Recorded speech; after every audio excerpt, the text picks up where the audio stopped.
This is Erica Robinson for Press Fast Latino, and today I'm interviewing journalist and author Myriam Alvarez. How are you? Good, thank you. Thank you for having me today.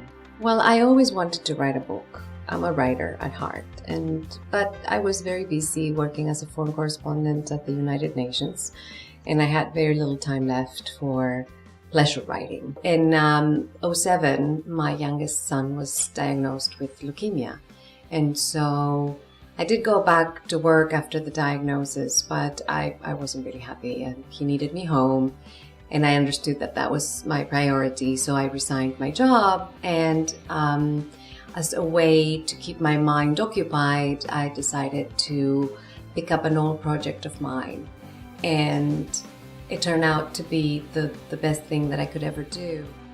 But the book is about my grandmother and her struggles as a woman at the turn of the 20th century in Latin America.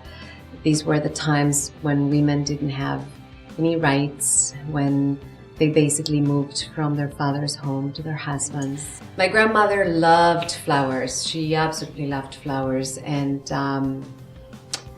so I was trying to look for a metaphor that would basically picture her and women in general. And so Flowers in the Dust kind of came after a lot of sleepless nights. Can you talk a little bit about the different themes that are in this book that the readers can look forward to? Sure. The book starts with Chola as a teenager and the process of falling in love and finding a husband. And she falls in love with a very unlikely character, a German Jew that was migrating to Latin America, escaping aggression in Europe.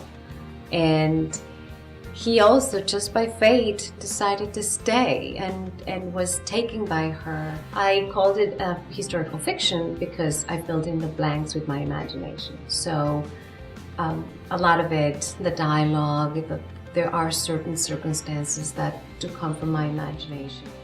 What do you want your readers to get out of this book? That's a nice question. I want them to be transported.